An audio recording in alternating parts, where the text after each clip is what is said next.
Okay, welcome everybody. Can I just check that people can see my slides and hear me?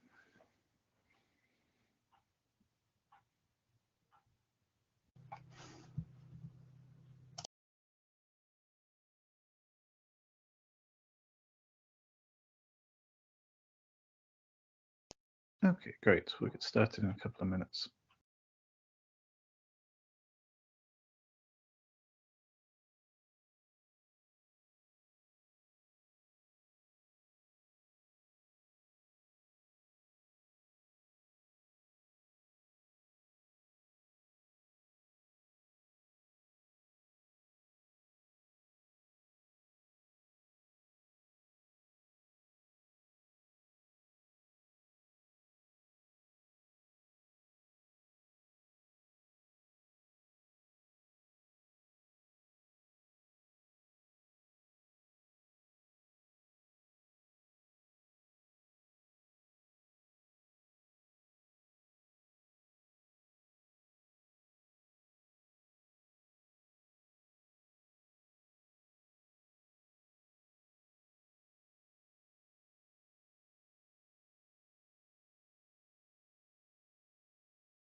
Okay, so we're a few minutes after I guess 11 o'clock UTC, 12 o'clock where I am.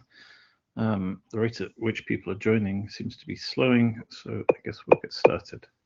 So first of all, welcome everybody. This is the IRTF Open meeting at the virtual IETF 108. My name is Colin Perkins. I'm the IRTF chair. And so to start with, I just wanted to remind people this is an IRTF session, so the intellectual property disclosure rules apply, and in particular, just to remind you that the note well, which you see here on the slide, applies to the talks and the discussion in this meeting. In addition, we are recording this session, and the IETF privacy policy and code of conduct apply to any of the discussions here.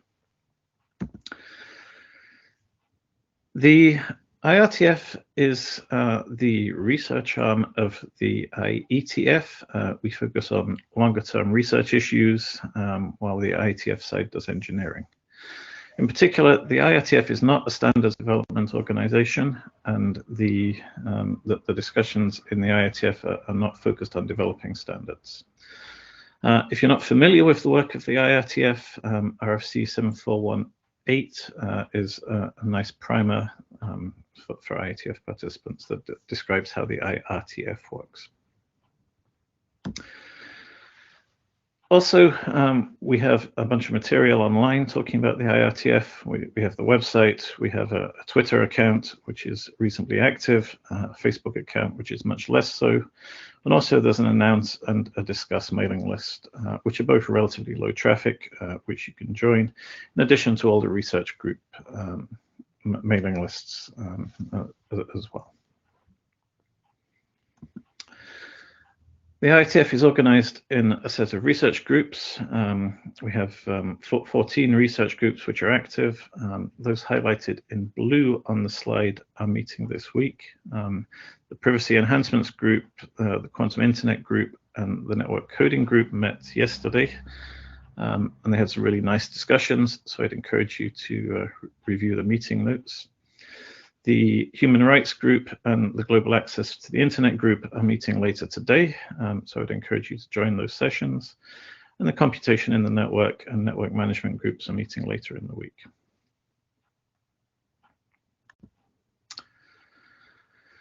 We also organize the Applied Networking Research Workshop. The workshop is an academic workshop which we organize jointly with ACM SIGCOMM, taking academic papers on applied networking research. That workshop is taking place on Thursday and Friday this week, along with the IETF sessions and IRTF sessions, and has been organized and will be chaired by Miria and Roland this time. All the papers are online on the website at the URL you can see on the slides.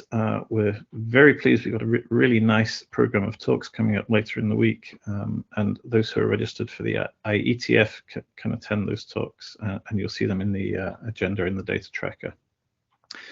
All the proceedings, all the papers, if you go to the website linked there, should be available open access as well. Finally, what I wanted to highlight is that the main focus of the meeting today, which is the Applied Networking Research Prize talks. The Applied Networking Research Prize is an activity we organize in conjunction with the Internet Society, and we're very pleased also to get sponsorship from Comcast and NBC Universal. And it's awarded for recent results in applied networking research that are relevant for transitioning into potentially transitioning into shipping internet products and related standards efforts. We've got 3 talks today for the ANRP. The first will be by Bano, who'll be talking about her work developing a taxonomy of internet host liveness. Chaoyi Lu will be talking about his work on measuring DNS-over-Encryption, and then finally Ingmar will be talking about his work on traffic engineering. In addition to those 3 talks we have today, the nominations for the 2021 ANRP Awards will be opening on the 1st of September. with a nomination deadline on 22nd of November, immediately after the IETF 109 meeting. If you know of any good applied networking research, please do consider nominating it. We have some really nice talks today. We've had a bunch of really good talks over the past few years for the ANRP talks. But to make sure we keep having those talks, we need good nominations, and we need you to nominate the best applied networking research work that you can find and that you know of. So please do consider nominating good recent applied networking research papers for this prize. And that's all I have myself. The agenda for the rest of this meeting, we have the talk from Bano on scanning the internet for liveness, first of all, followed by Chaoyi's talk on DNS-over-Encryption, and then Ingmar's talk on steering hypergiant traffic. Talks will be pre-recorded. We'll be playing them into the session, and then the authors and the speakers are here, and we'll have some time for live Q&A. So before we move on, does anyone have any comments, any agenda bashing?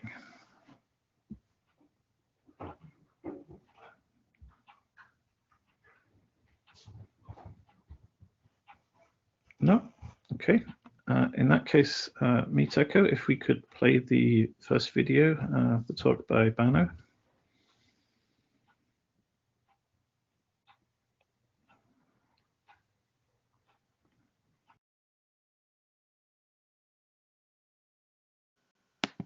This is the...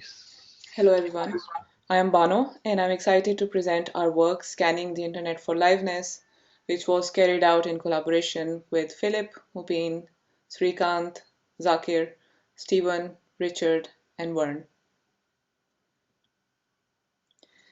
Internet scanning is a key technique to measure the internet at scale, and it has diverse applications such as address space utilization, host reachability, topology, service availability, security vulnerabilities, and application layer discrimination. The key concept of IP liveness is to check whether a target IP address responds to a probe packet. Now, this seems pretty straightforward, but actually it's not. There are a few questions for which we don't have a good answer. For example, what type of probe packets should we send if we want to maximize the responding host population? What type of responses can we expect, and which factors determine such responses? What degree of consistency can we expect when probing the same host with different probe packets? What we are essentially missing here is a systematic framework that allows us to understand IP liveness and how it manifests in the form of host replies to active probing. Now, this depends on multiple factors, such as how the scan was conducted, how different protocols interact, filtering policies near the target IP address, and temporal patterns in IP responsiveness.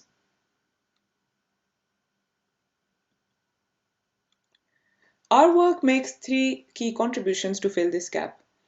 The first is a taxonomy of liveness. The second is a methodology for systematically inferring IP liveness by performing internet-wide scans concurrently across a set of different protocols at various layers, that is ICMP, TCP, and UDP. And then we perform an analysis of gathered data to present an in-depth view of liveness.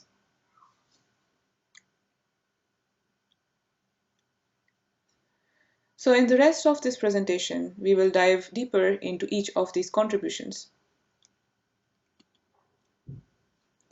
We will begin with the taxonomy, focusing on each layer at a time. So we begin with the network layer. When we send a probe packet, we first check if there is a reply. If there is no reply, then we say that the target IP address is dark at the network layer. So in this example, IP1 is dark at the network layer because it does not send any response to our TCP SYN on port 80.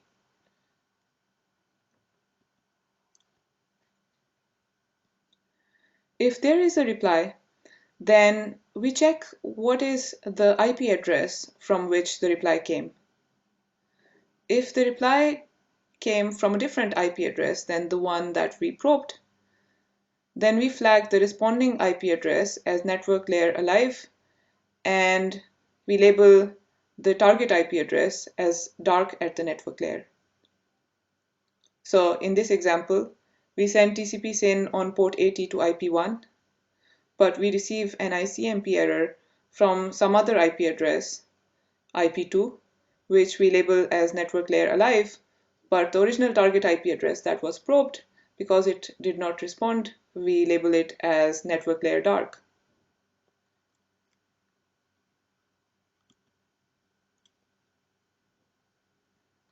And if we do receive a reply from the probed IP address, then we say that it is alive at the network layer.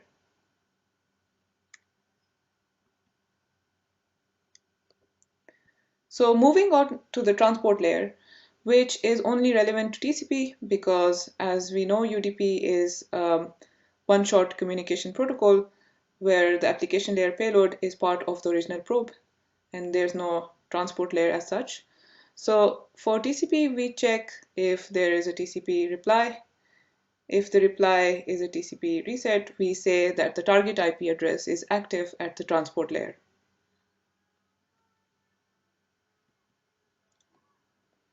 If the response is a TCP SYNAC, we say that the target IP address is alive at the transport layer. Moving on to the application layer, which applies to both TCP and UDP, we check if there is an application layer reply. If there is one, then we say that the target IP address is active at the application layer.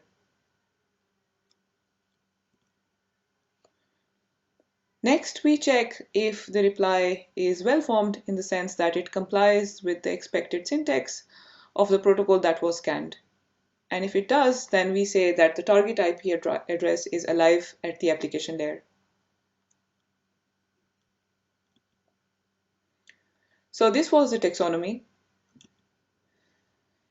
Next, we shift our focus to the methodology that we use to perform our scans. We carried out 8 concurrent scans, 1 ICMP echo scan, 5 TCP SYN scans on ports corresponding to SSH, Telnet, HTTP, HTTPS, and CWMP, and this choice was made on the basis of selecting protocols that represent at least partially service level protocols as well as client-side protocols. And then we also scanned 2 UDP-based applications, that is DNS and NTP. All of our scans were conducted using ZMAP, and we performed the data analysis using Silk.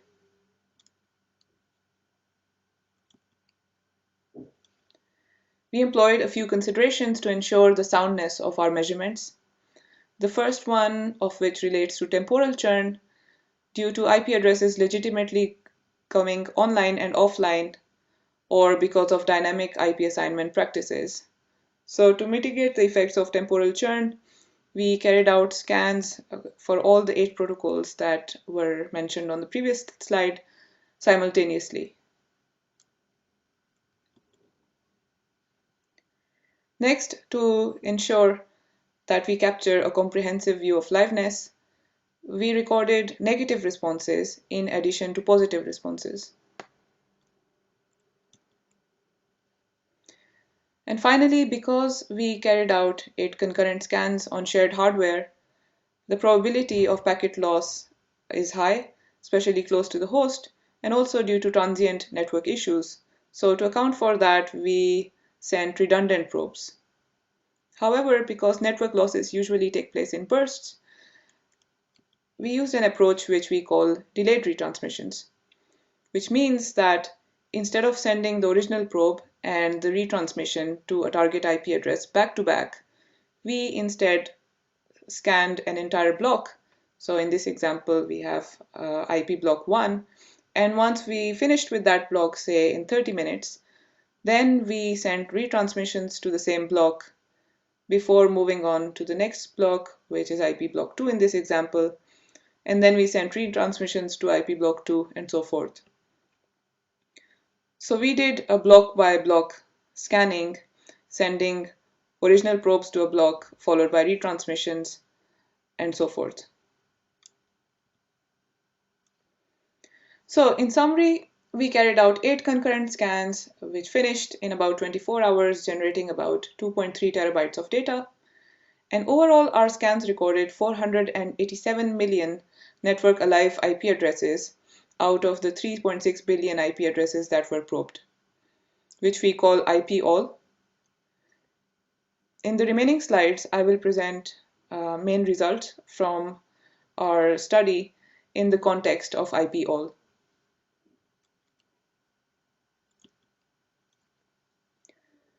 So finally, presenting the interesting part of this presentation, that is key results from characterization of IP liveness. Let's start with the network layer.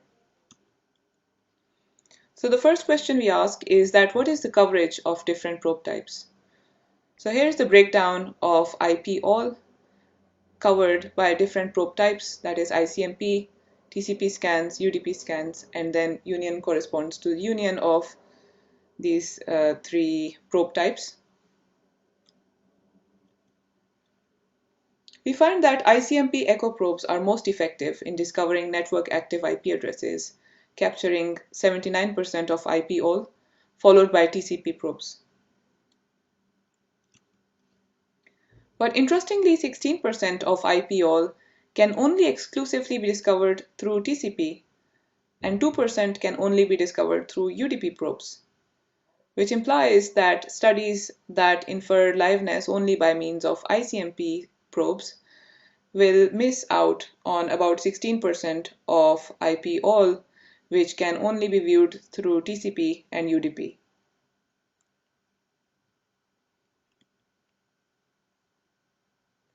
Here is the same graph, except instead of looking at it through the lens of individual IP addresses, we look at it at the granularity of /24 blocks.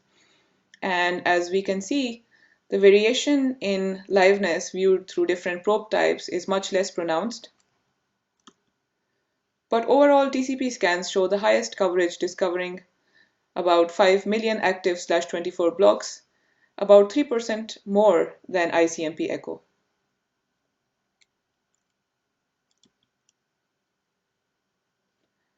Next, we look at the coverage of different probe responses.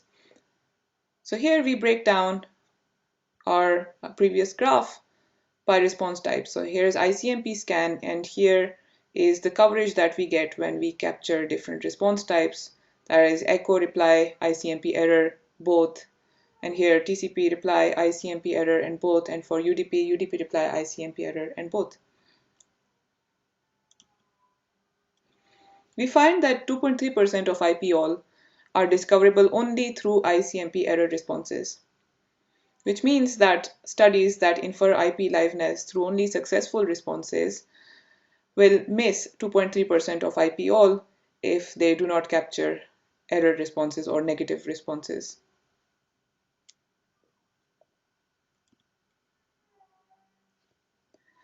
Next, we look at key results from our characterization of IP liveness by transport layer. We ask, how does the probed port affect the responsive population? Now, this wouldn't be a relevant question if an IP address responded to all ports consistently, but we found that's not the case. Only 24% of active hosts respond to probe packets on all 5 ports, which highlights the potential effect of firewalling or filtering practices on IP liveness as viewed through different probes on different ports.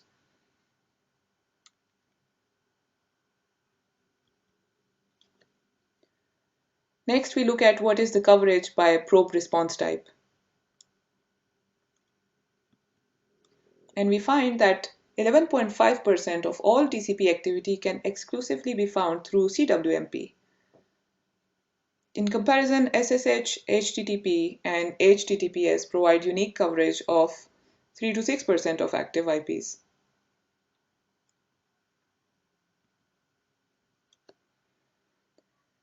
Now, finally, let's take a look at a cross-protocol view of IP liveness.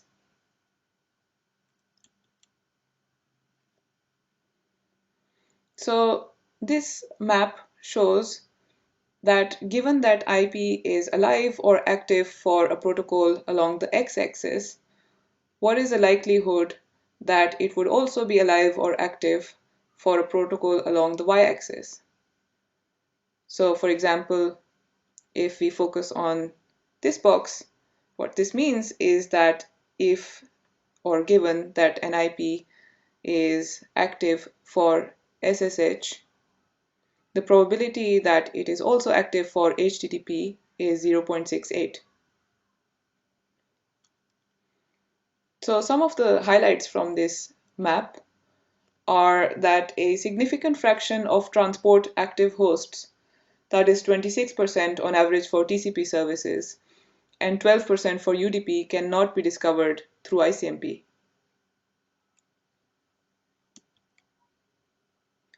Another observation is that if a given host is active for Telnet, then with high probability it is active for SSH and HTTPS.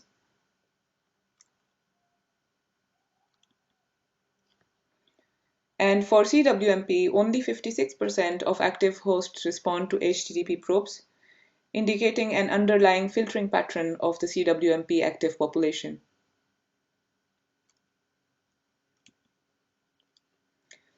So to conclude, this work presented a methodology to capture a comprehensive and minimally noisy picture of the state of Internet liveness. And this taxonomy can serve as a basis for designing and executing future measurement studies when it comes to decisions such as what type of probe packets should be employed, what type of responses should be captured, how those responses should be interpreted, and whether it is appropriate to use the output of one scan as input for subsequent measurements. On that note, I conclude, and I look forward to your questions.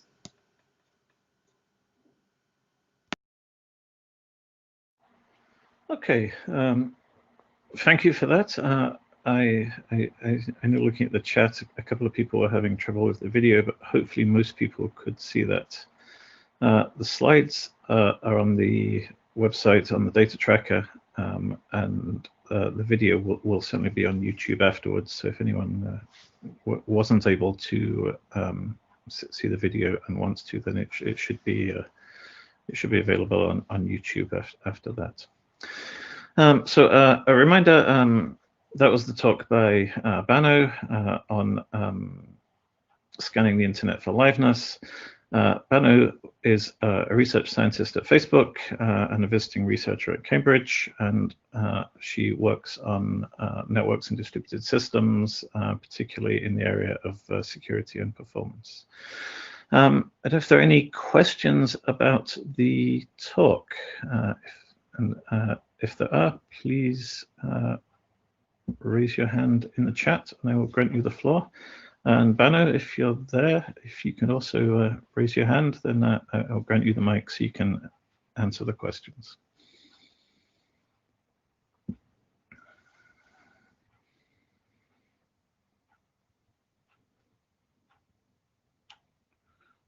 Okay, Rod, go ahead. Let's see. Looks like Mike is running. You should be able to hear me. Yes. Shehar, that's a really good talk. It's wonderful work. Thank you. My question is, does the data you see differ depending on where you're doing the probing from? Heidemann and company seem to have investigated that, but I've forgotten exactly what they found, and I'm wondering if you all did a similar analysis. So depending on different, whether you probe from one particular IP address or a different IP address or block. Yeah, I'm not sure this is working. Bano, can you maybe try requesting video?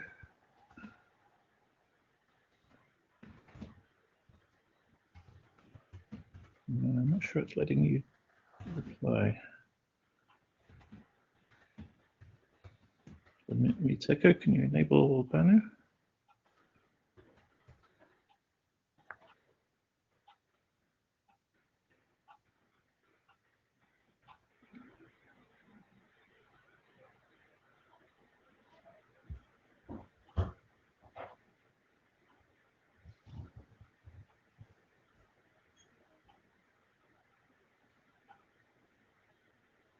Yeah, I see the same error whenever Bano tries to speak.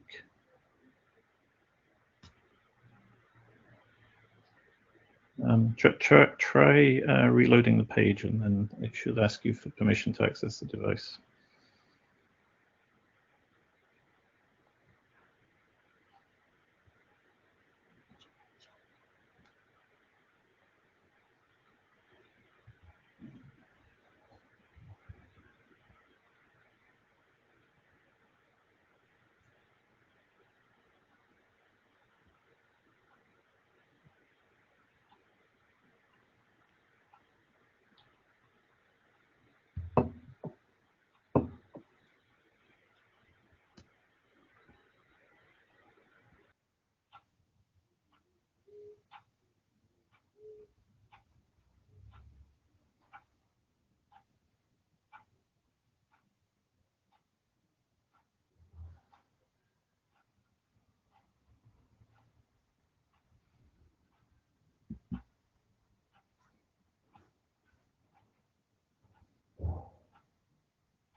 Okay, is Bano back?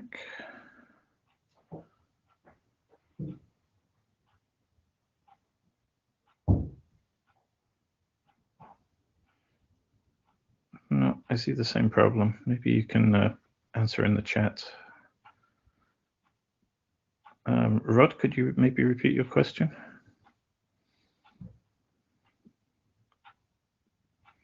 Results that you see differ depending on which IP address you probe from or which network you probe from.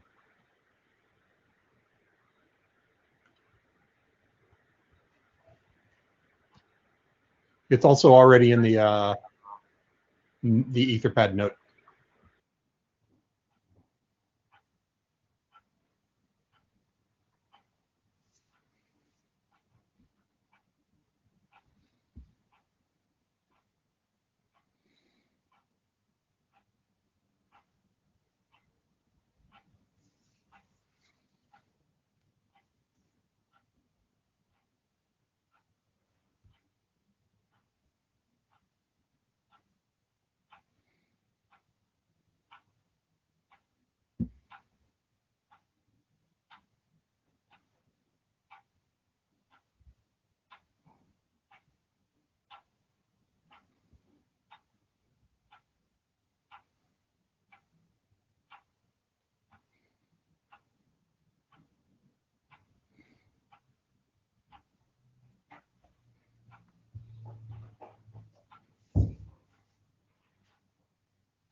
Okay, I didn't see a typing indicator, but I think that's the end of the response.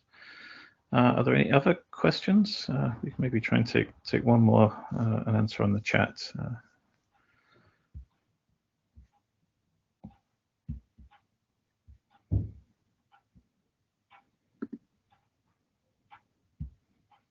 Peter.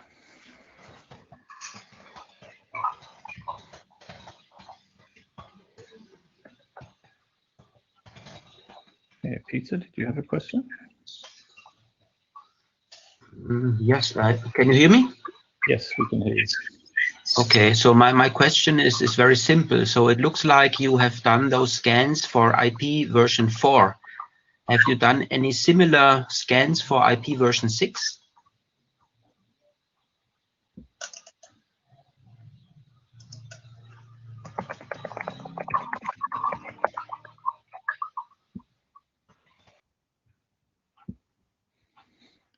Again, I guess the answer will be in the chat. Okay, so it seems that they didn't do the scan for IPv6.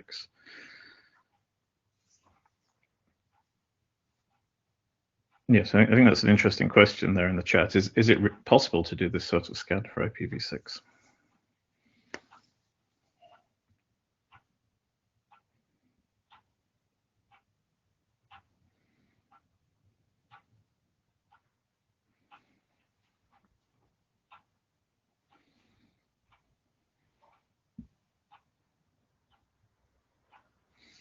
Okay, so scanning-based approaches are possible. Okay, that makes sense.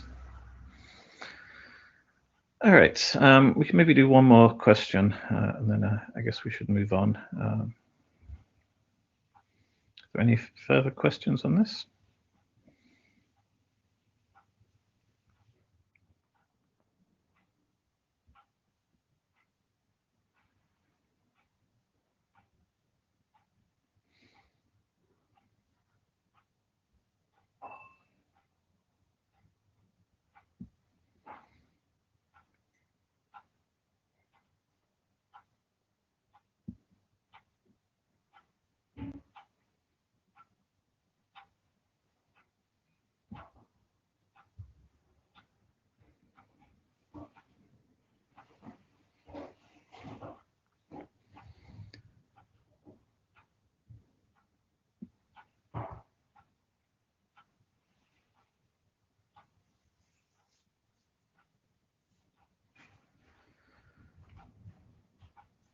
All right.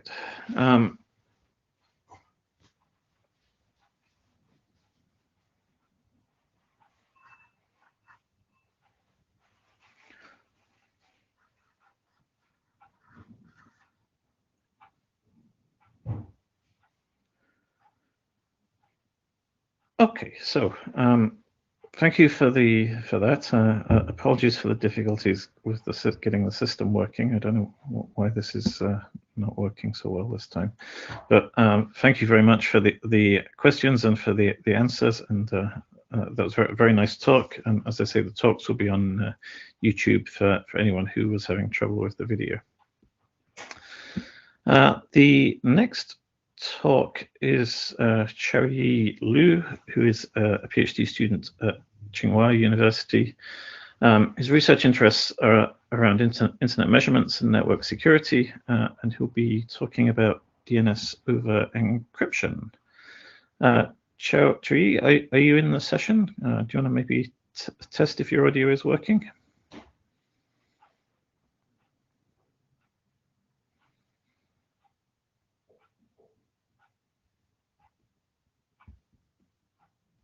Okay, do you want to press the raise hand button and we'll see if your audio works. Hi, can you hear us? Can you hear me? Yes, we can. Okay, good. Okay, so it seems like that is working. All right, in that case, Miteko, if we could go on to the next video, and then hopefully the Q&A will work.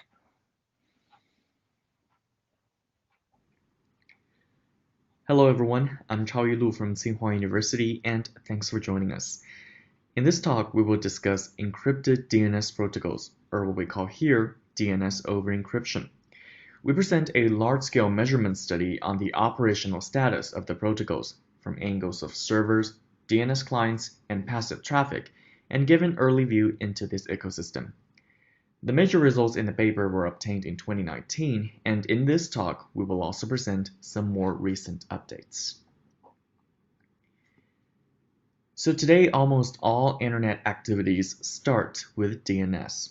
I want to attend this year's IRTF Open meeting, so I need to resolve its website at irtf.org. So my DNS queries actually can say something about my internet behaviors. But there is no confidentiality or authentication in DNS, so my queries are susceptible to both passive and active attacks. For all these people, they can see that I query the IRTF domain often and learn that I may be interested in the activities. So that was just a juvenile example about DNS privacy, but massive DNS surveillance and manipulation is not in theory only. For example, Release documents show that the NSA has been monitoring DNS data under secret projects. And also in the literature, works show that DNS data can be used for privacy-threatening activities, such as device fingerprinting, user tracking, and user behavior analysis.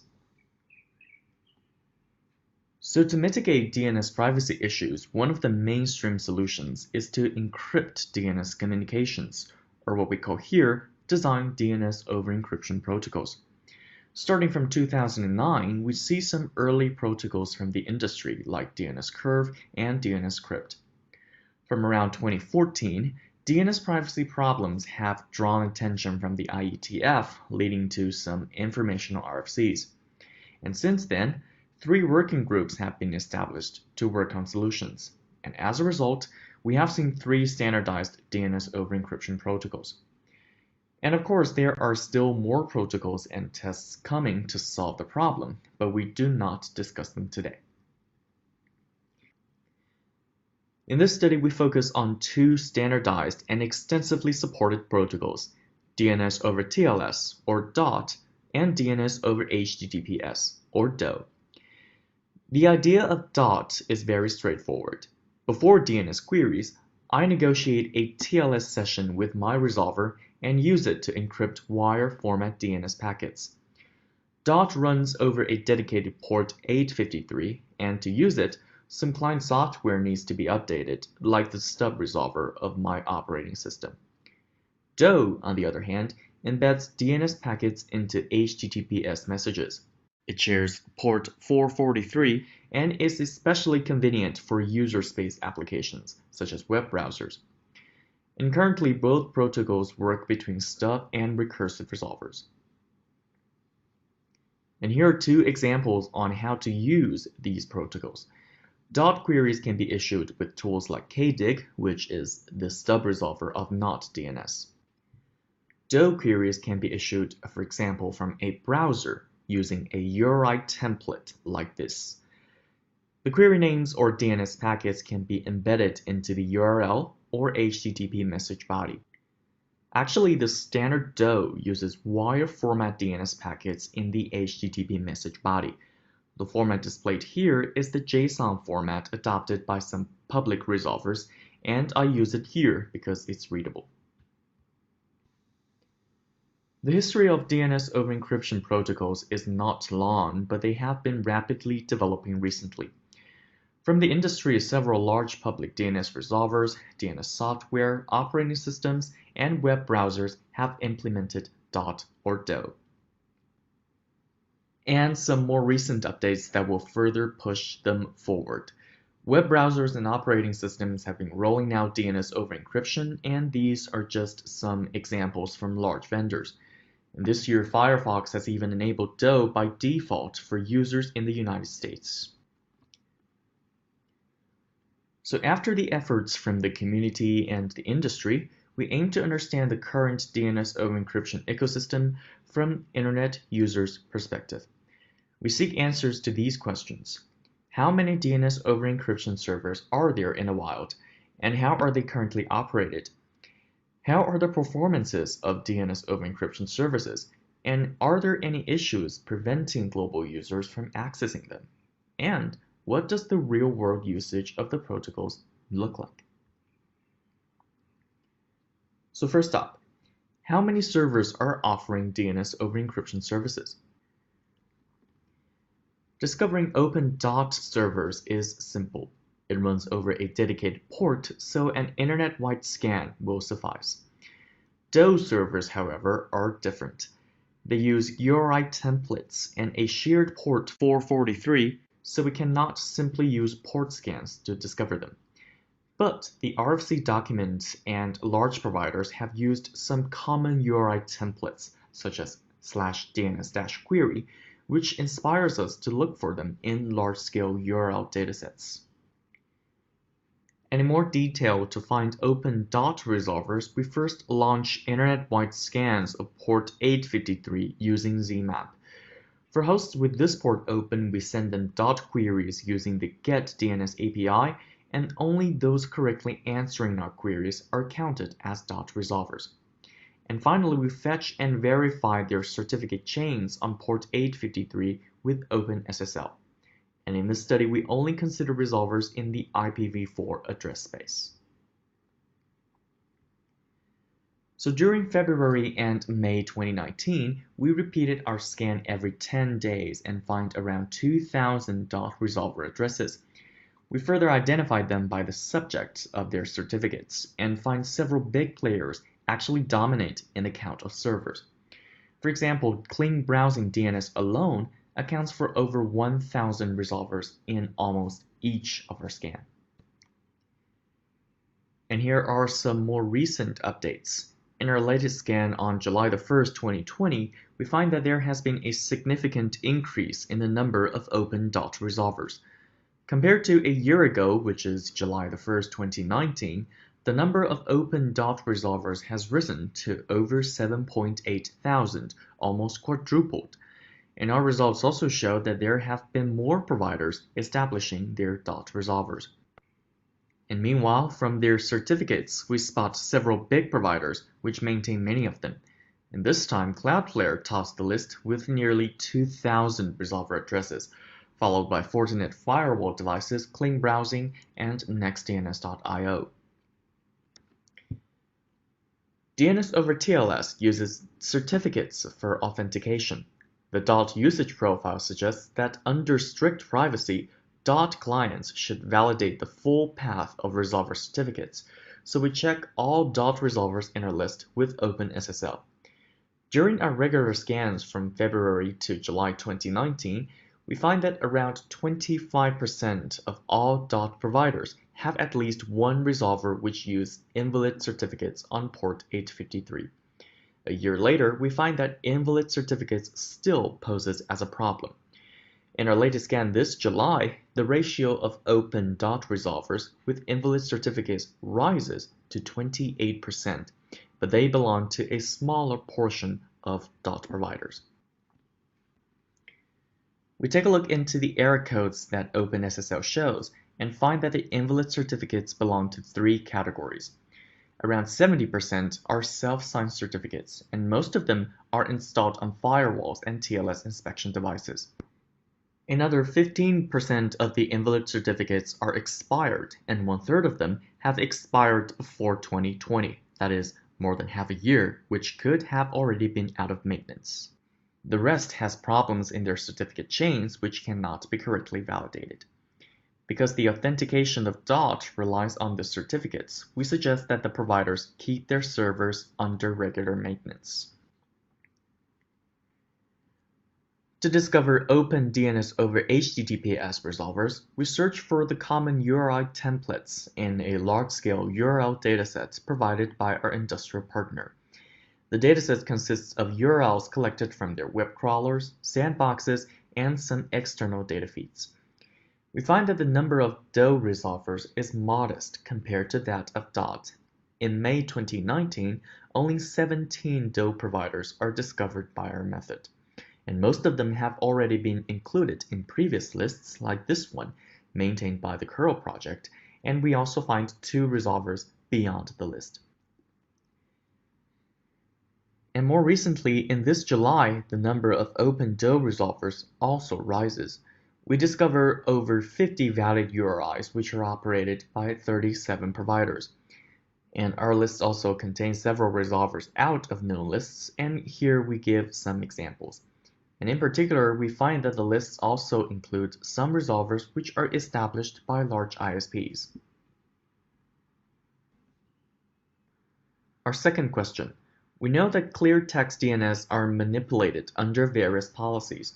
So are DNS over encryption services reachable by global clients? And are there any issues preventing their access? We use SOCKS 5 proxy network platforms that allow large-scale client-side measurements. To explain, clear text and encrypted DNS queries are issued by our measurement client, passing a super proxy, forwarded to global exit nodes, and eventually reach the target resolvers. By checking its response at the measurement client, we can tell whether a DNS resolution from the exit node is successful. To perform the test, we use two proxy networks, one global, which is Proxy Rack, and one in China only to see the behaviors of a typical censored network. In total, we collect 29,000 global vantage points from 166 countries and 85,000 Chinese vantage points.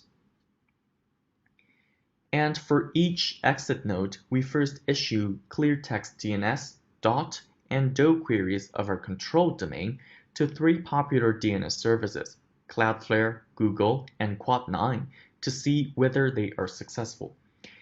From the nodes which fail the queries, we fetch the TLS certificates, probe common ports, and fetch web pages on the resolver addresses to check whether the failed nodes are actually connecting to the real services. And here are our test results obtained in 2019. Globally, we find that the failure rate of DNS-over-Encryption is lower than that of clear text DNS. We suppose it is because interception policies are currently not considering port 853 or 443. And as a result, clients may switch to DOT or DoE when their traditional DNS has problems. However, global clients see more query failures when using Cloudflare DOT, and we find that the address Quad1 can be hijacked in these networks, which actually has been an old problem. And here are some examples. These ports are not open on the Cloudflare Quad1 address, but from the failed clients, when we probe these ports on Quad1, they are found open.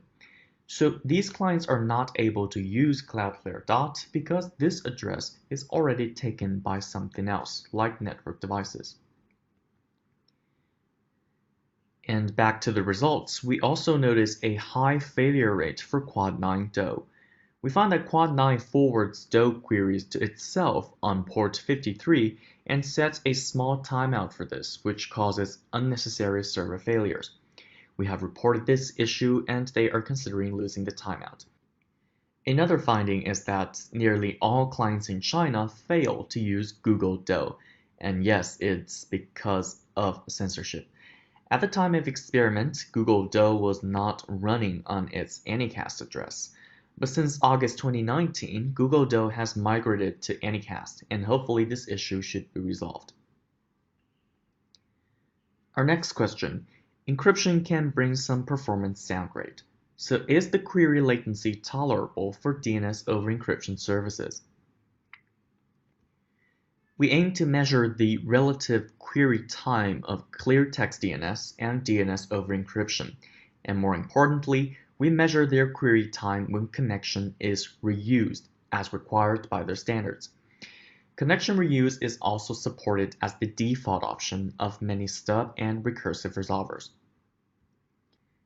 And again, we use Proxy Rack to recruit 8,000 global clients for the test. On each client, we issue clear text DNS, DOT, and DoE queries to the popular resolvers and compare their differences in query latency. Because we focus on connection reuse, we only record their DNS transaction time, which is after the connection setup. Our results here show that when connection is reused, the extra query latency of DNS-over-Encryption is tolerable.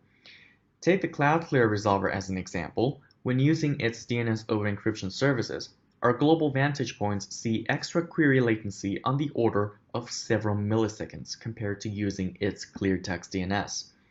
And of course, we also see that for individual clients or vantages in different countries, their performances can fluctuate, but on average, the overhead is modest.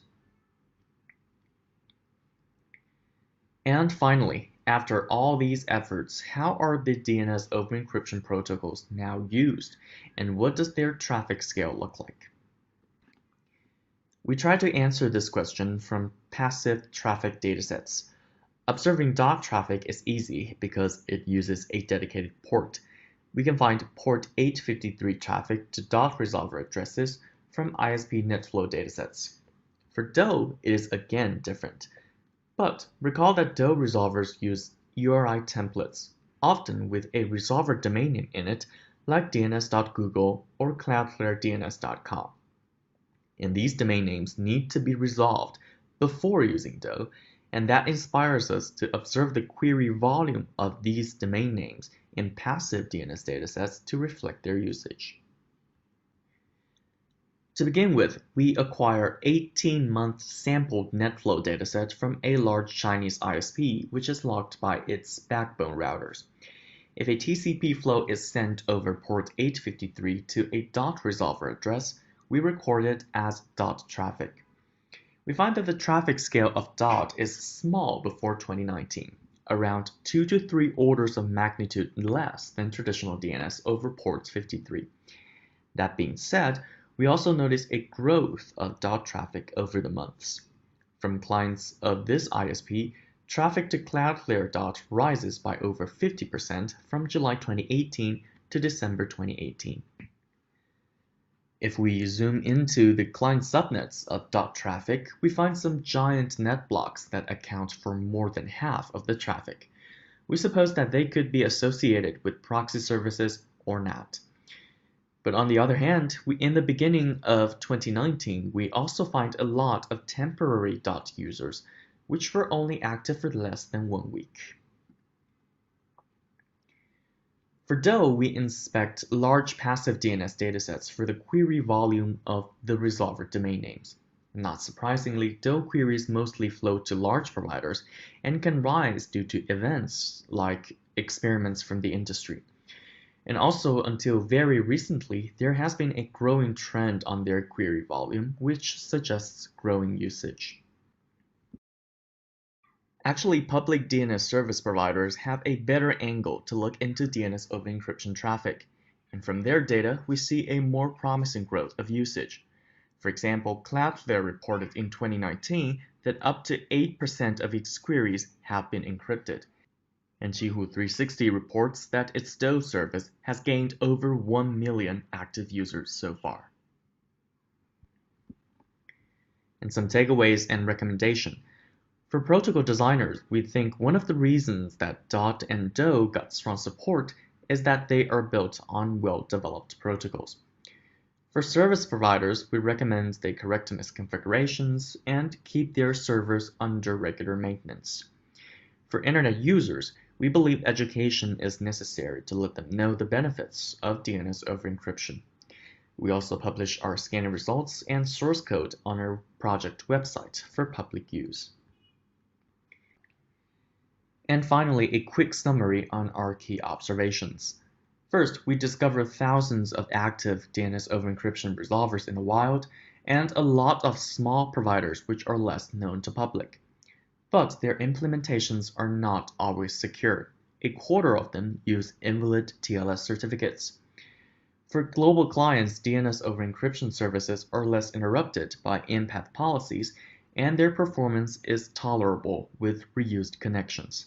And finally, from real-world traffic, we find the usage of DNS over encryption is still less than traditional DNS, but there has been a growing trend. So that wraps up my talk today. Thank you for your time, and I'm happy to take questions. Okay, thank you. That's really nice work, really nice talk. Does anybody have any questions?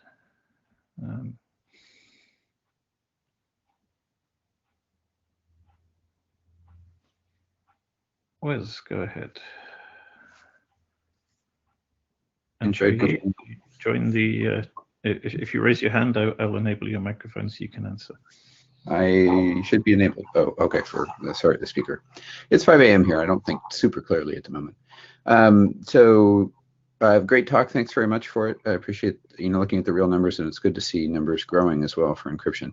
One question though, you were trying to measure both the popularity of DOT versus the popularity of DoE, and you made the claim that DoE is used, there's less deployment of DoE, but DoE does stuff by DNS, whereas you were measuring DOT by raw IP. So in order to compare those two, you really need to look at maybe the DNS name and the certificate that is used by DOT. And as you noted, a large number of the DOT deployment was just from Google or something like that. So did you try and compare how many actual end organizations are deploying, DOT versus the end organizations that are deploying DoE? I suspect that those numbers might be similar.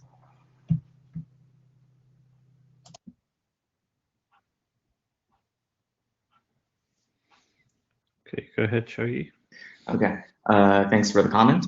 Actually, we have data for the actual providers of DOT and DoE resolvers. In our latest scan this July, the 7.8 thousand open DOT resolvers, if we identified them by the common names in their certificates, they belong to around 1,200 providers. But DoE, actually, it's several dozens. I think there is still some difference in the number of providers. I hope that answers your question.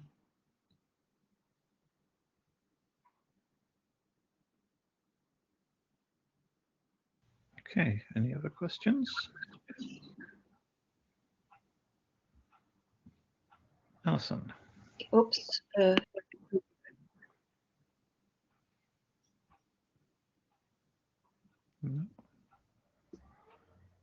Alison, go ahead. I don't think I've done. Can you hear me? Yes, I can hear you. Yeah. Hi, that was an excellent talk, very clear and interesting. I had a question about what you can tell about the clients from your data. As noted, you had a few DOT clients, but that you could use. But when you see the DOT usage by the people who are not experimenters, do you have a sense of what resource they're using to do DOT from themselves, from the stub to the resolver?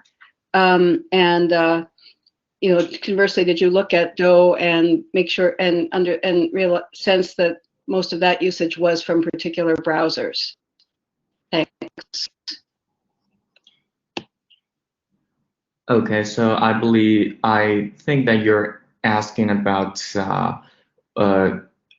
if we could dig into the clients in our data sets that we observe are using DOT or DoE. Actually, we did in a paper analysis of the clients about DOT only. We take a look at their source addresses, the source addresses that these net flows are sending via port 853, and find they are somehow centralized at in early 2019.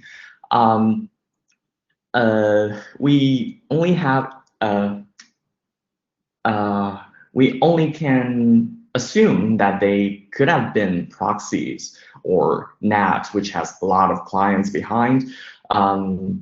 But we did not really look into them to see what exactly they were. Maybe this is an interesting work in the future, and we'll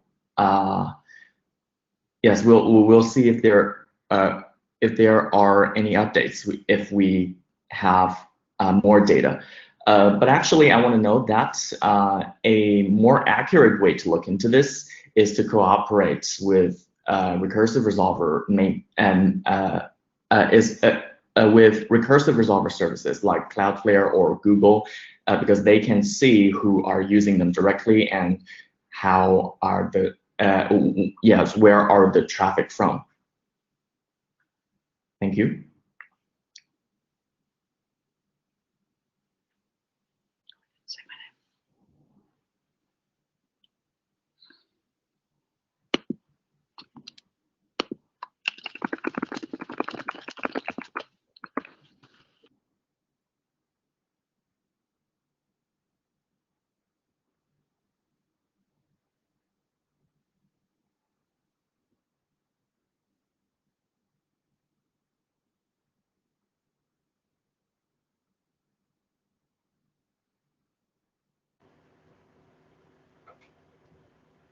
Can you hear me?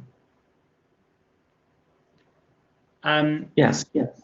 So if you wanted to work out how effective your DoH discovery mechanism was, could you try and use the same mechanism to discover DOT servers and then see what proportion of the DOT servers you actually find? I beg your pardon? So I was just wondering whether how you found DOH servers, what proportion of them you actually found. There might have been ones you just didn't discover. So could you try and use the same technique you used to discover DOH servers to try and discover DOT servers, which you have a much better mechanism, and you could see what proportion are found with one mechanism versus the other, and then you have some sort of idea about how effective it is. Okay, thanks for the comment. Our DoE resolver discovery method does have limitations depending on the URL datasets that we use. But I'm a little bit, I'm not sure that if we can use port scans directly to discover DoE resolvers, because it's running on port 443 and shared with other HTTPS services.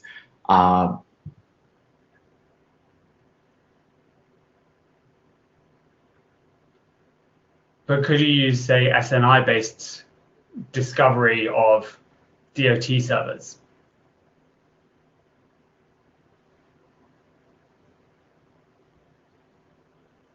SNI-based DOTS resolvers, that could be possible. And would that let you sort of guesstimate how good your DOH discovery was? Okay, thank you.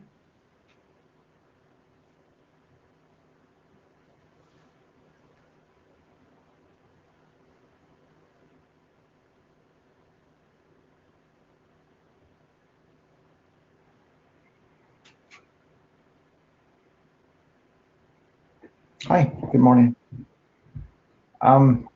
This is Patrick McManus. I'm curious, so you identified a lot of services. My understanding is they're mostly DOT services that were operating with invalid certificate chains, or at least chains that don't validate with a normal PKI. And then you later had some data about sort of client usage based on, I think, the plain text lookup of the service names themselves. Was there any correlation there? Were you able to find that clients were using services that had known bad cert chains, anything like that? You're asking the correlations between what, excuse me? So you identified a large number of DOT services that had invalid certificates. And there's a DOT rule that says a client has to validate the certificate. So I'm curious if you have any insight into whether clients were using those services that had the invalid certificates. Oh, the truth is, in our last part, when we observed the client usage, we only observed those traffic flowing to large public DNS resolvers. We do not observe every DOT resolver we have found, because their traffic may be small enough, so they do not appear in our dataset. Okay. Do you have any insight why those certs aren't up to date? I mean, do you think these are just abandoned services? Excuse me? Do we have any insight into why there's so many certificate failures? Do we think these are just demo services that have been abandoned? Is that the hypothesis? Yes, that's yes. Maybe some of the services are abandoned, as I've mentioned in the slides. But some a portion of the services have the certificates have expired before 2020. They have been out of they could have been out of maintenance. But a larger portion is that they are still signed certificates installed on firewalls and TLS inspection devices. It could be that they are inspecting DOT resolver, DOT traffic, but yes, we have seen a large portion of invalid certificates installed on firewalls, in firewall devices, but we're not sure the reason behind this. Thanks. Thank you. Okay, thank you. And thank you, Chaoyi, for the talk. That was a really interesting talk, really nice work. We have just one more talk in the session today, which is Ingmar, who will be talking about steering hypergiant traffic at scale. Ingmar got his PhD from TU Berlin in 2013 on the topic of ISP-CDN collaboration. He's co-founder and CTO of Benox in Berlin, Germany, which focuses on large-scale traffic optimization, ISP-CDN collaboration, and traffic analysis. Ingmar, do you wish to try and do the talk live, or should we use the video? Yeah. Let's try the video. We'll try. I'm not really prepared. Yeah. I mean, I can do it, but it'll be stuttering. Okay, in that case, Miteko, if you can play the final video.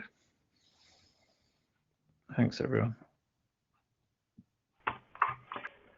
Hello, welcome everybody. I'm Ingmar Poese, and I'll be talking about our Connex 19 paper, Steering Hypergiant Traffic at Scale. This is joint work together with Enrique Pujol, Johannes Savas, George Smaragdakis, and Anja Feldman. And with that, I'm simply going to start. So when we're talking about hypergiants, the first thing we need to know is what actually is a hypergiant. Hypergiants are, there are multiple definitions for it, but the ones that we have chosen is they are large networks that provide services mostly to end users. They run global distributed infrastructures, and they generate enormous amounts of traffic, which means they are the ones that are dominating the traffic on the internet. When we're talking about traffic, this is a statistic from one of the networks that we were fortunate enough to have information about. The blue line is the traffic share of the top 10 hypergiants that we have tracked over the last, now in this case, 2 years. You can see that it's sort of steadily between 70 and 80%. And at the same time, in the background, the gray area is the traffic increase normalized to the start of the period. You can see that over the course of the 2 years, we have quite the traffic increase. Now, the ISP that we're looking at has about 50 million customers, generates about 50 petabytes of data daily, and runs more than 10 large POPs. The annual traffic growth is around 30% per year, and the top 10 hypergiants have a traffic share of more than 75% over this period of time. But also, we want to steer traffic, and here's a very, very simple example what we mean when it comes to steering traffic. Let's assume we have our little network here. We have our hypergiant clusters called HG clusters. In this case, there is 3 interconnection points. Whether these clusters are directly connected or come through a third party doesn't really matter at this point, since we're focusing on the ISP here itself.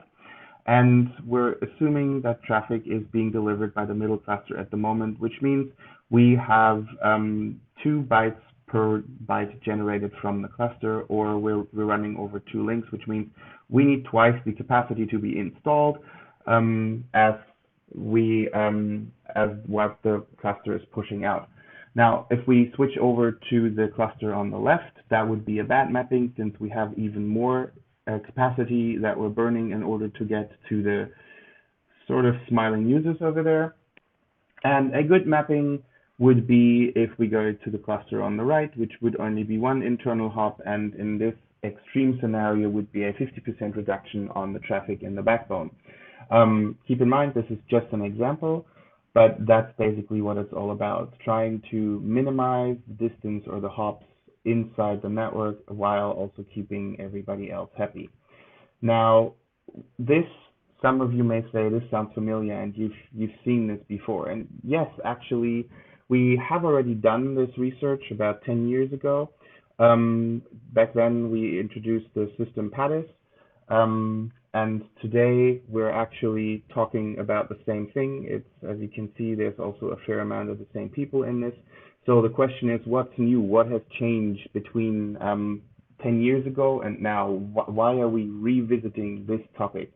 Well, first of all, the mapping problem that we that we talked about 10 years ago is still valid, and it is still an important issue, and it can still cause a lot of headaches and causes a lot of work.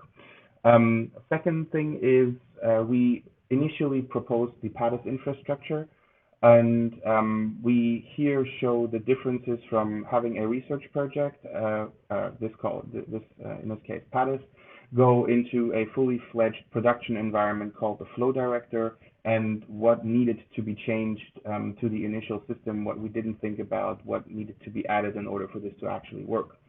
And thirdly, the flow director is actually operational. We have 2 years, well, by now almost 3 years, of operational experience of steering hypergiants. So we also want to report on how this actually works in the real world. First, though, we're going to go into the user to server mapping issue a little bit further. So what does that actually mean? This is, over the past 2 years, we have looked at the hypergiant traffic, and we have looked at the optimal mapping and how this evolves over time.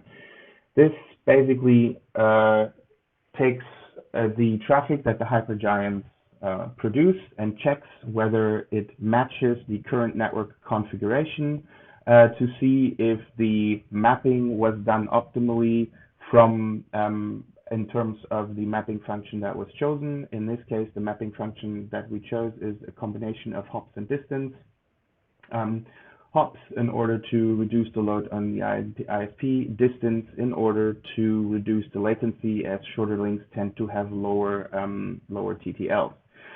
So as you can see over time here, we're steadily around 70 to 60% of optimally mapped traffic. So there is a huge potential of actually optimizing things. Also keep in mind that this does not tell you how badly mismatched this is. This is just a binary decision: is it mismatched or not? So the potential for actually reducing or optimizing traffic is possibly greater than just this. And what you can also see, there is sort of a slow but steady negative trend, which means as the infrastructures get more complex, mapping is getting harder and harder. Now we're going to go into the individual hypergiants that we tracked. Like I said, we tracked 10 hypergiants over the period of 2 years.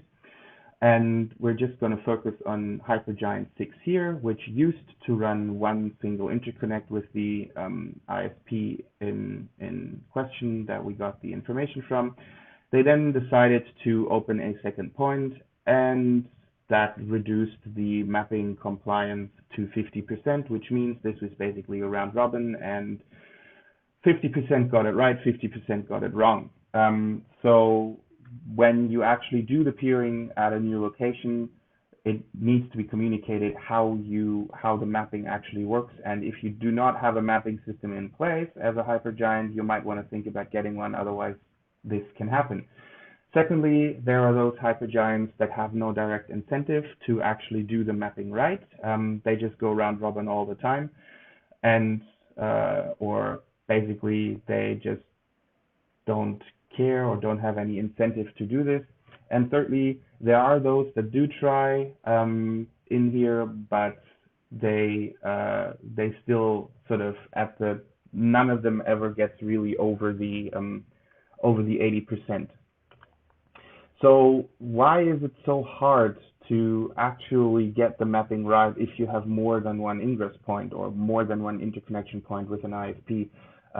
It doesn't feel like it, but this is actually a fairly hard problem. So let me go into, not detail, but a few things that have to be taken into consideration when doing the mapping decision. First of all, and I'm going to start at the top left here, we have to think about how many number of POPs am I actually in. So how many different mapping, how many different positions am I ingressing in? That changes over time, as you can see in the graph. More POPs get connected, mapping gets harder, changes over time. Next is top right. The capacity changes. So just because the configuration was good, in a month doesn't mean it is good in the next month. In this case, we're talking about the capacity of the hypergiants that increases. So this capacity has to be installed at the right place or has to be mapped from the right place. This is also something that needs to be taken care of. Next is the middle left. This is internal routing changes. So this basically shows when internal routing changes occur, or how often internal routing changes actually affect the mapping decision or the mapping of hypergiants inside the backbone. Next is the middle right. This is the number of events on the internal backbone in terms of routing that will give you the that will affect the hypergiants, or that a number of hypergiants are affected by. So again, internal routing changes within that have an effect on the mapping. Last, I will go into the bottom left, which is the churn in the IP space, so reassignment of IP space inside the ISP, and the same thing as distribution on the top, on the bottom right, where you can see what the probabilities are that within a certain amount of time, IP address space will be reassigned inside the ISP. All of these issues that you've seen here are interesting and hard to get from the outside, so there needs to be information that is provided from the end user, from the ISP towards the CDN or hypergiant in this case. Of course, there are also unknown factors, server loads, maintenance, content availability, cross traffic, and I can only refer you to the paper at this point, as I am already running out of time, to, if you're interested more, why mapping is a hard issue. But collaboration can clear this lack of visibility. So what have we done here? The flow director is, in a nutshell, it collects data from the internal state of the ISP. It builds an inventory and map of the forwarding and control plane of the internet, and it regularly does inventory checks. It computes the best mapping and compiles that into an easily accessible database, and it communicates this to the hypergiants that want to collaborate in near real time, and by near real time I mean maximum 60 seconds, via multiple protocols. Alto is one of them, but we also support other things like out-of-band BGP, email, XML, JSON, and so on and so forth. A little bit of the history on this. It took us actually about 10 years in research, about 7 years with the company to get to the point where we are now. Between the first evaluation and the actually going live is 5 years. And as you can see on this timeline, there is a lot of things in here that you wouldn't actually be thinking of needing to implement or needing to do something about when you're doing something like this. All components are adhering to RFCs, and we also built this horizontally scalable, so we can pretty much take on any network that we connect to. Currently, we do run this in a fairly large environment. Just so you get a sort of feeling, we see over 1 gigabit per second of net flow at a low sampling rate, and we hold about 600 BGP sessions, and we have about a 60-second reaction time. The architecture itself is split into 3 parts. We have the southbound that does all the data collection and aggregation. We have the core engine, which does all the model building and calculations. And we have the northbound, which does all the communication towards the CDN, so that the path ranker, so the mapping decision, can actually be communicated. Again, due to time restrictions, I can only refer you to the paper at this point if you want to know more about this. Now let's go into the operational experience here. First of all, we have a collaboration with one hypergiant for this ISP. So this is at this point was a one-on-one relationship. This hypergiant had more than 10% of the total traffic inside the ISP's network. there were two KPIs that we wanted to adhere to. For the ISP, we wanted to reduce the long-haul traffic. For the hypergiant, we wanted to reduce the latency, i.e. bring the server closer to the user, which boiled down into a mapping function or path ranker function that is a combination of the path length and the distance. Also keep in mind that the flow director, when it gives the path ranking, is a suggestion and it can be ignored by the hypergiant. So we do not enforce this. We put this really on collaboration. And in the trial run, we actually did this as a progressive rollout. So we didn't turn it on all the way, but we did this in a progressive manner. Now, first of all, I would like to talk a little bit about the benefits for the ISP.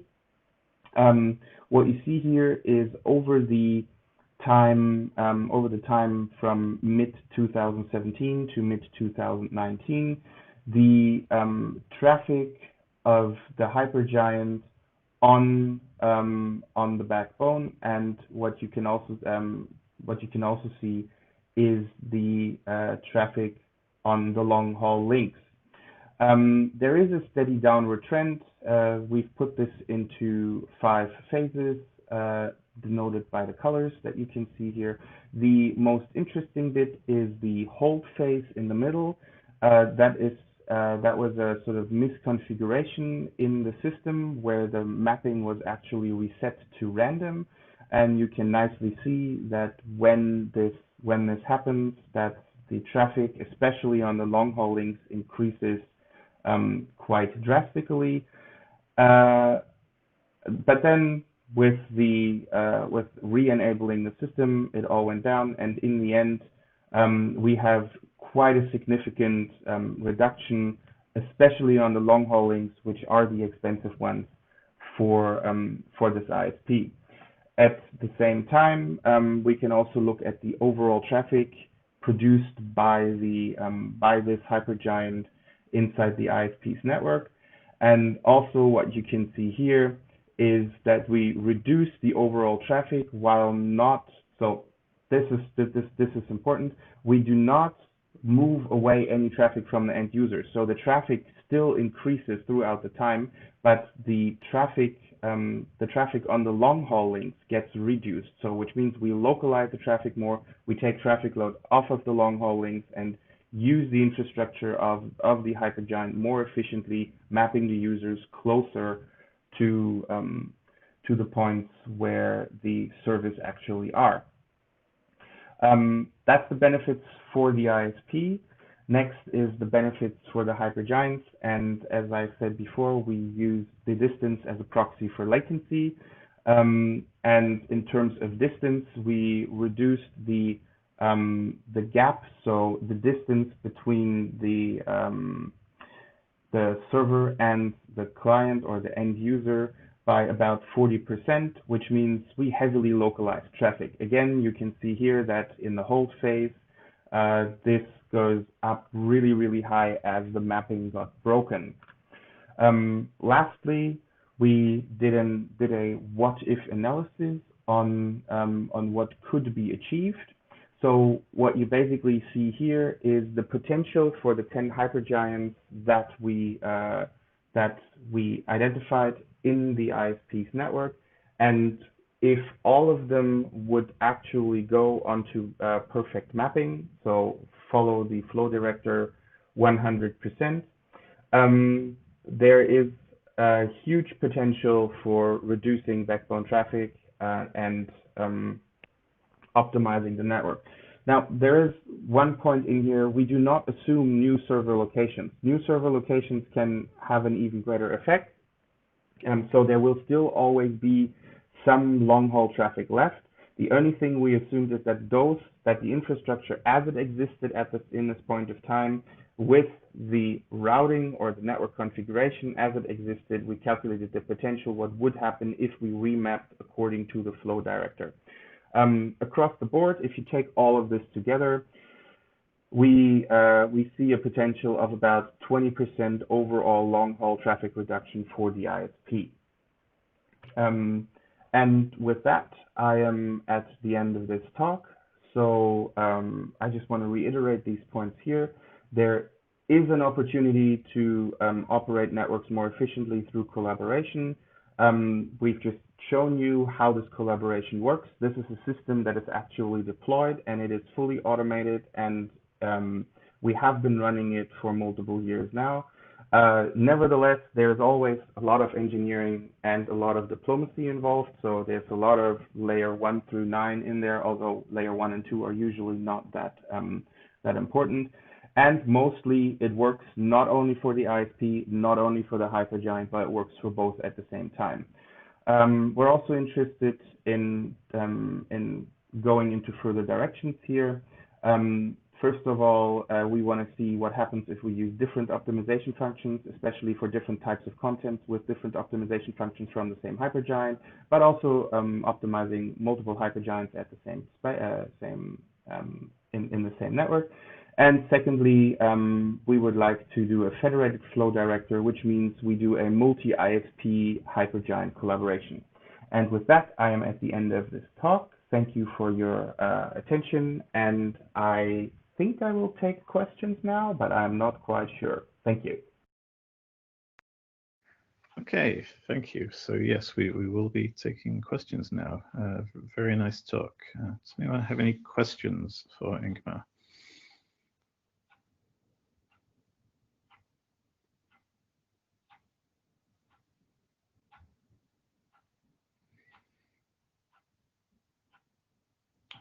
So if you have a question, press the raise your hand button in the chat, and we can do that. So I guess while we're waiting for that, I think it's really nice to see the development from the early research system into a production deployed system. What was the biggest challenge going from the research project to the actual product? I'm just going to talk now. Yes, go ahead.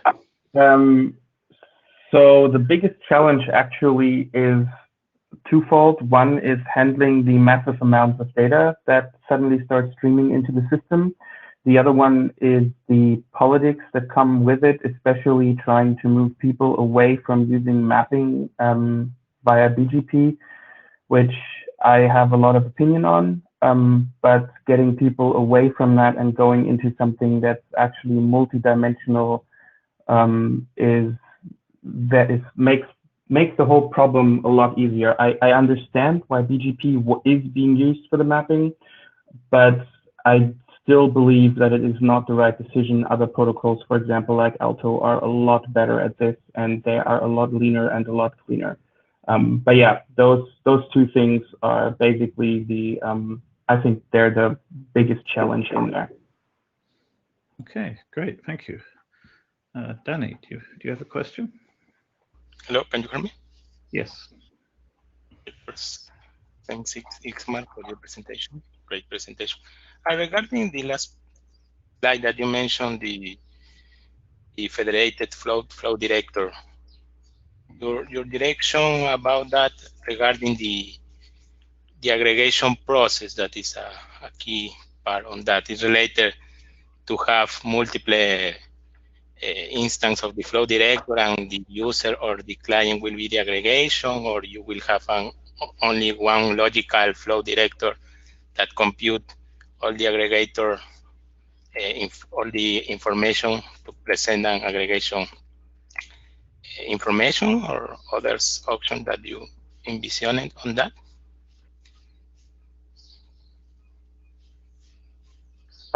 Now you can hear me again. If I get the question correctly, it is about whether we want to build a super node or whether we do this as a sort of per deployment basis, working with each other, or if there is any other way. For political reasons, I don't think there will ever be a super node. No 3 or 4 ISPs will agree to have their data shared on the same system. At least I can't see it at the moment. Please prove me wrong on this one if you feel like that's a good idea. So I think it really boils down to how do we do the discovery, how do we do the interconnection between them, and what information can we safely share between the systems and in what direction. But we're at very early stages for that one. I have a few ideas on how to do it, but we haven't actually started any implementation on this yet.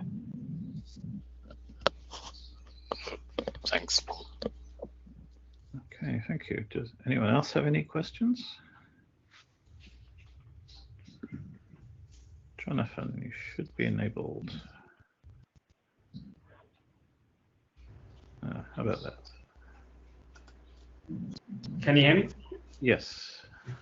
So does this potentially increase the amount of long-haul traffic from a hypergiant to its origin or to its backend servers? Potentially, yes.